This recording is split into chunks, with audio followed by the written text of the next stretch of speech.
My dad was a railroad conductor, and when he worked the road, he got his instructions from the caller. The caller was a disembodied voice who would call with his latest assignment, which usually meant he was being asked to report for duty within the hour. I learned the voice of the caller well, and it seemed to me as a child that the caller always called at the most inopportune times: birthdays, family celebrations, or other times when I just wanted to spend time with my dad. We had plans, and then the caller called. Some days my dad would say no. Well, you didn't just say no to the caller because that would impact your future with the railroad. Instead, on those days when he had something very important to take care of, he would instruct me that I was to answer the phone that day. And when the caller called and I knew his voice well, I would simply say, "My dad isn't here right now, and I don't know when to expect him." To which the caller would thank me and move on to the next conductor on his list. Too bad Moses didn't have a son at that point that he could just answer the phone call from the burning bush. Someone that could take the call instead and deflect it. But instead, it's up to him. He is alone, and the call is his. It is a crazy call to go down to Egypt and to tell old Pharaoh, "Let my people go." Moses was a fugitive from that land of Egypt. He was wanted for murder. He'd killed one of the Egyptian police force, who in his mind was treating one of his kinsmen unfairly. He was on the run. His life was in jeopardy. And now God was asking him to return to that very land where he was most wanted, alone, and to stand before perhaps the most powerful man in the world at that time with a crazy request to let my people go. It is no wonder that Moses comes up with every excuse in the book why God has the wrong person or why he simply cannot do the job. To which God responds with a solution for every excuse. And so in the end, Moses agrees to go, reluctantly, but goes. But before he goes, he asks one thing. "When the people ask me who has sent me, what should I tell them? Give me a name." And God's response is, "I am who I am." In Hebrew, Yahweh, the holiest of names. A name so holy that it is not to be spoken. So holy that Jews to this day will not speak it out loud. It is an interesting name. I am who I am. And it marks a great transition in the theology of God's people. For up to this point, God has been known by many names: the God of Abraham, Isaac, Jacob, El Shaddai, the God of the mountain, and many, many more. But from now on, he shall be known as I am who I am. It is not I was who I was, or I will be who I will be. This God is not the God of the past or a God that dwells in the future, but a God who is imminently present. It is the God of now.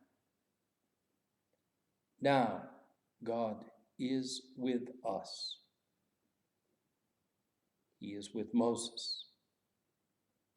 And he goes down into Egypt with him, stands beside him, does battle with mighty Pharaoh,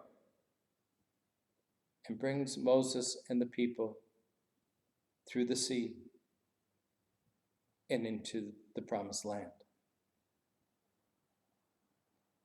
He releases them from bondage to Pharaoh and sets them free.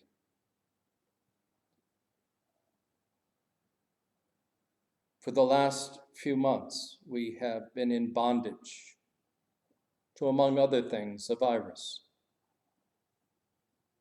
It has called us and forced us to do things that we didn't think we were capable of doing or wanted to do.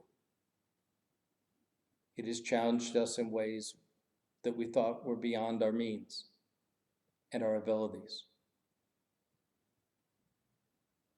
It has not been an easy time. We have found ourselves in situations that we had no previous training for. We made it up as we went along. We continue to struggle. I wish I could sit here today and to say, it's almost over. But I don't know. For new issues arise and face us as individuals, as families, as communities, as the nation. And some days, the least of them is that crazy little virus. God will continue to call us to ventures of which we cannot see the ending, through paths as yet untrodden, through perils unknown. But he promises to be with us now, even in the midst of them, that we may have strength and courage to continue to answer the call and to go forth with God to do the work that God has called us to do in these places, in this time. It will not be easy, but God is with us in our fears, in our tears, in our hopes, and in our dreams. I am who I am, and I am with you always. I, the Lord of sea and sky, I have heard my people cry, all who dwell in dark and sin, my hand will save. I who made the stars of night, I will make their darkness bright. I will speak my word to them. Whom shall I send?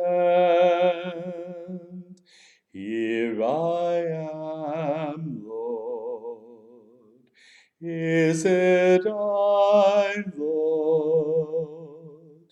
I have heard you calling in the night. I will go, Lord, if you need me.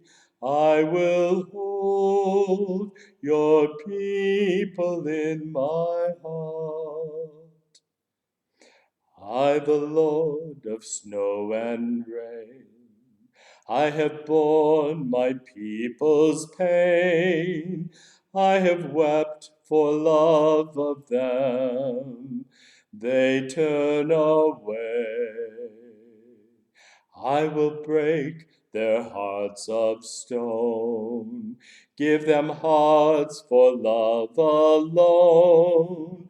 I will speak my word to them. Whom shall I send? Here I am, Lord. Is it I, Lord? I have heard you calling in the night. I will go, Lord, if you lead me. I will hold your people in my heart. I, the Lord of wind and flame, I will tend the poor and lame. I will set a feast for them. My hand will save. Finest bread I will provide, till their hearts be satisfied. I will give my life to them. Whom shall I send? Here I am, Lord. Is it I, Lord? I have heard you calling in the night. I will go, Lord, if you lead me. I will hold your people in my heart.